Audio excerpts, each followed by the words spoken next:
what's going on, guys? It's Pat Voss. This is the Honesty Podcast interview series. Of course, you can catch my vlog series 5 days a week, Monday through Friday on YouTube and Patreon. And, of course, my interview series on Saturday, my Q&A on Sunday can be caught not only on Patreon, but also on iTunes, Stitcher Radio app, and Podbean. But today is the interview series. It's a special, special day for me. I've been waiting a while to get this guy on here. It's Rhett Grametbauer, the author and producer of 25,000 Miles to Glory. How you doing, Rhett? Patrick, I'm doing great. Thanks for having me on. No problem, no problem. So there is one thing I wanted to ask you, and for anybody that doesn't know you out there, you do. So essentially we went out and me and a couple other guys went to every NFL stadium in a 1967 VW bus. We did every stadium, all 32 games in 16 weeks. And filmed a documentary, and I've written a book about the experience. Wow. And you debuted the documentary, was that in Canton? Canton, Ohio this year during the Hall of Fame weekend at the Palace Theater there in Canton. We had a great crowd, and it was a great event for a charity. And now we're on iTunes and all the VOD platforms you can think of except for Netflix and Hulu. And the book is available on Amazon and Barnes & Noble right now. Awesome. And so what gave you the idea to start doing this? What really gets you started? And I know obviously people want to go read the book as well, but give a little preview maybe. What got you started? Yeah, this is kind of a story about my life in general. I grew up a huge football fan here in Texas, and so it's always been in me. And then to see the NFL films, pieces, and things growing up. And, you know, back in the 80s, the NFL was a lot different than it was now. It was strictly about the game, and you had your metal lunchbox that you took to school. So all these places were intriguing to me, to say the least, as a young kid. And so when I got the opportunity to interview Steve Sable, who started NFL Films, with his dad, and we pretty much had his last sit-down interview, and that kind of got the ball rolling. NFL Films contacted us, and I just kind of threw it out there that I was going to every NFL stadium in 16 weeks in my VW bus, and it snowballed from there. Now, as far as going out there and having the book and also having the film out, did you ever think about doing anything like with broadcasting or anything as far as commentary on sports? You know, I'm open to almost anything that comes my way. I've actually picked the Super Bowl this year, which is kind of exciting. And in the year we did that trip, I actually picked the Super Bowl as well. So if Atlanta wins, then I'm 100% correct in the playoffs. So yeah, I'd be more than open to commenting on sports. I love it. Good. Because, you know, obviously that's what I do. I mean, my take, and I love what you did with not only the book, but also having the film and being able to show that in Canton. That's pretty amazing. And that's something that when I saw that about you and I read that about you, I was immediately thinking, okay, I have to have him on the show. This is too good to pass up. I need to have him on. I want him to explain about that. And also about the commentary that I mentioned. You know, my whole goal with this show, which a lot of people don't know, is basically be that everyman on the couch that's talking every single week during sports games, but with a little bit of like flavor with the opinions. I mean, that's kind of my vlog series. That's the whole point of all this, is to make sure that there is a voice out there for the people that maybe don't have that platform or don't give themselves that platform to go ahead and do what they love to talk about. And that's why I like to facilitate for them. Well, you know, it's interesting you say that because I kind of look at myself as every fan as well, because we didn't come from a lot of money. If you see the film and read the book, there's not a lot of backing behind us through major companies or whatever. We just did it for the love of the sport. And I think it's a story that needed to be told, and hopefully it encourages other people to see what's possible if they're just willing to leave their driveway and kind of live the dream that's within them. I like that. I like that you are, you know, willing to admit, like, to me, you doing what you did is something that every person would love to do. Every football fan, at least, would love to do. They love to go out there. They don't necessarily know how to get that start or how to go do it. Maybe a lot of them are afraid to go do something and try something new. But after reading your book, and you said Amazon, and where else can it be found? Amazon, Barnes & Noble, bookbaby.com, all those places will have will have, and I've seen it on eBay and Target and all those other places. I don't know how it gets there. It's just there. So yeah, you can pretty much Google 25,000 miles of glory and find it somewhere. Beautiful. And would you ever consider, and this is something I wanted to ask you before I ask another question here, would you ever consider doing like a side-by-side commentary, let's say after the Super Bowl, maybe doing a side-by-side commentary with me here on what we thought went right or wrong with that game? Yeah, absolutely. I have some. I actually went to Georgia Tech as an MBA student, and so I lived in Atlanta when Michael Vick was probably in his heyday. And so I was a Falcons season ticket holder. So I'm excited to see how they take the stage at the Super Bowl as opposed to the New England Patriots, who have been there, done that. Probably the greatest quarterback of all time with Tom Brady, whether you love him or hate him. Right.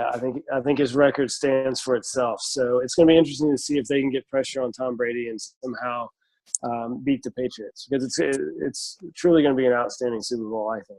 And I couldn't agree with you more. I mean, I think that, obviously I'm rooting for the Falcons as well because, yes, whether you love him or hate him, Tom Brady is a great, great quarterback, and you can't deny his record.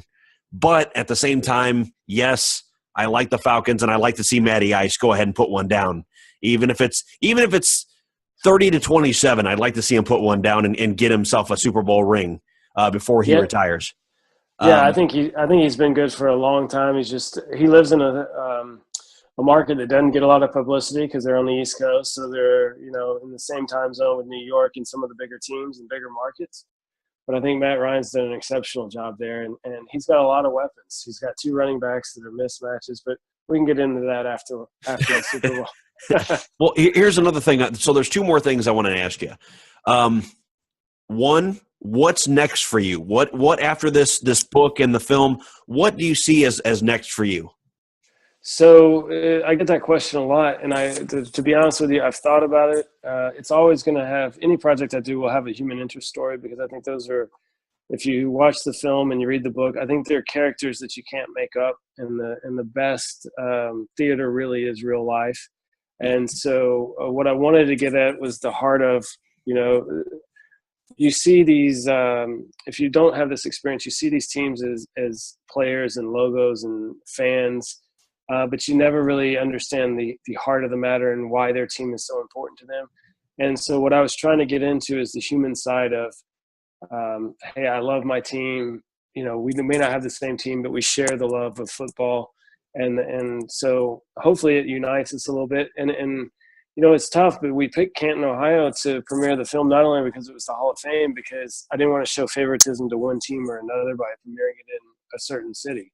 So the Hall of Fame caps all, so that's a good one. Yeah. So yeah, if we had shown it in Chicago or Dallas, closer to where I live, people would say you were biased towards a certain team. So that was tough to get away from. But yeah. Hell, honestly, this season you could have shown it anywhere in Chicago, and they wouldn't have minded, because the Bears are terrible.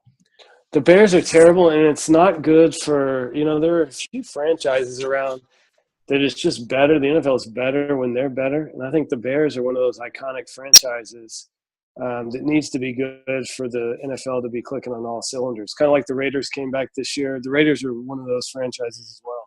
Well, yeah, and here's another thing. So now that you brought this up, this isn't even a question I was going to ask, so this is a little bit off topic. But as far as dominant teams or older teams, the LA Rams, obviously, the Rams went back to LA. But what about the Chargers? I think they made a dramatic I think they made an error in judgment, especially since, and I grew up with the Chargers with Dan Fouts and all those, Air Coryell. And so to go to that stadium was kind of a surreal experience for me. And it bothers me greatly that the San Diego Chargers are moving to LA, because I don't think they have the fan base. They have no real history. I mean, they were there, I think, for a year, a long time ago. But to me, it was always – the San Diego Chargers were always that Sunday afternoon, evening game. And Dick Vermeil, but Dick Enberg and Merlin Olsen broadcasting the game. And to not have that is going to be a loss for the NFL. And hopefully they can straighten it out. I've heard that some owners aren't real happy that they've moved, but a bigger market isn't always a better market, and so I think they were greatly part of the psyche of the city of San Diego, and I'm sorry that they've left. Yeah, and unfortunately, I mean, that's one big move that's happened. But another move that's going to be happening is I believe the Raiders to Vegas, and what kind of and to me that is, and this is before, and I'll get your take on this here in a second. But to me, the Raiders going to Vegas are like all these NFL teams, and then all of a sudden you have an XFL team or just an Arena Football League team and saying, they're the new expansion. This Arena Football League team is a new expansion, but they're the Raiders. They're a historic franchise, and they're going to Vegas. Yeah, that's probably a good comparison between an XFL team. You just get that feeling with Las Vegas as a city that, it's not your typical NFL town. It's not your typical town, period. And it hurts me because the people we met in Oakland were fantastic people. And to see their team just get to the level that they can contend with the Super Bowl, and then see it wiped out because they're moving to Las Vegas is I mean, it's heartbreaking as a football fan because I feel for those people. And it shows you upper management and ownership in the decision-making process. When they do have a team after years of not being, as far as I can remember, so I'll give, a little bit of date on myself here. I'm only 28 years old. I was born in 88. So as far as my lifetime growing up here in Chicago, I've seen a lot of bad Bears teams, a lot of them, and a lot of bad Raiders teams. But actually I was able to see the Tampa Bay versus the Raiders in the Super Bowl in the early 2000s. Right. But that was the only Raiders team that I was ever proud to watch during the season or playoffs. And then after that, it just kind of seemed to fizzle out a little bit. And now that they're moving, and you're right, they got right to the cusp there. They were right on the edge, and they had a quarterback that was willing to do for them. And they get hurt, and they get a lot of injuries, and now all of a sudden they're moving. It's interesting because if you look back at it and you think about the game, the Tuck Rule game, and how that may have changed the trajectory of that franchise had they won that game and gone on to another Super Bowl, what that might have done. So, but I can't say enough positive things about the Raiders and their fans. And we tailgated with the people in the black hole, and to know that that's all going away, or at least I would assume it's going away. I don't know that they would make the trip to Las Vegas.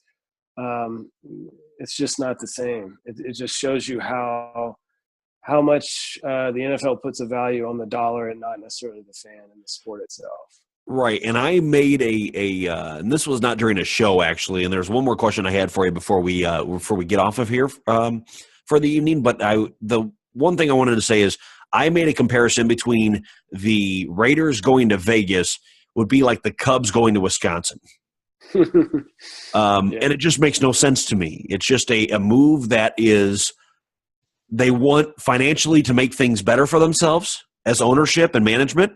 But as far as the players or the fans, really the fans, the people that watch, the ones that put their butts in the seats, that help pay the bills, those guys are the ones that are most affected by all this, in my mind, because the players can move. They still get a salary. You don't get a salary to move with the team if you're a fan. But, that would be a big stab in the heart like the Cubbies, who I've rooted for now for almost 25 years and finally got rewarded with a World Series trophy. It would just be them going to Wisconsin, and that's the worst I can think of. And I know the Cardinals-Cubs rivalry is huge, but, I'm thinking Illinois, Wisconsin, and that divide there. It's interesting. Las Vegas is in the picture. When we interviewed Steve Sable, it was during the Super Bowl that was in North Texas at Jerry World. And so we asked him about how it had changed and what his ideas of the Super Bowl were. And he said they should just build a huge stadium in Las Vegas, and that would be the Super Bowl every year. And the more I think about it, the more logical that probably is, just to keep it in a warm weather climate. And it'd be neutral to teams, basically. Yeah, absolutely. Absolutely. Now, I mean, now it won't. If the Raiders, win and go there, then it'll be a home game for them. But yeah. So I'm sorry, I got a little off topic there. But the last question I had for you was if you could be doing anything other than what you are currently doing, being like a producer, writing, producing films, things like that, what would you do?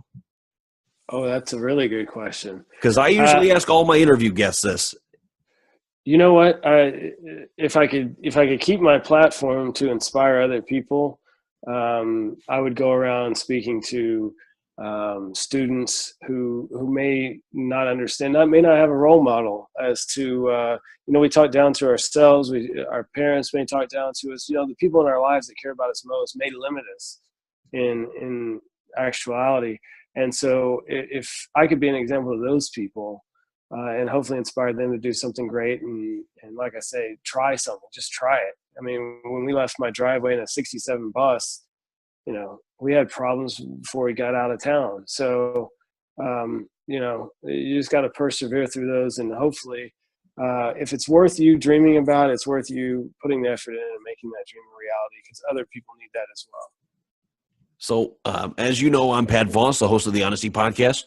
Rhett Grametbauer was my guest today, and he's the author and producer, and he's the maker of 25,000 Miles to Glory. Great film. I've actually seen the film, haven't read the book. So I'm biased, but the book I think is better than the film.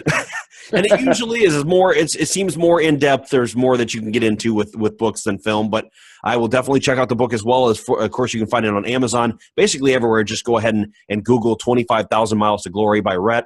Rhett, where can they find you? You can find us at 25kmilestoglory.com. Is actually the easiest way, or the website for the film and everything else is nflroadtrip.com. All right, and you can reach me at Honesty Podcast on Twitter, Instagram, YouTube, Facebook, Pat Voss 12 on Snapchat. Of course, if you're not already a patron on Patreon, go ahead and subscribe today to Patreon.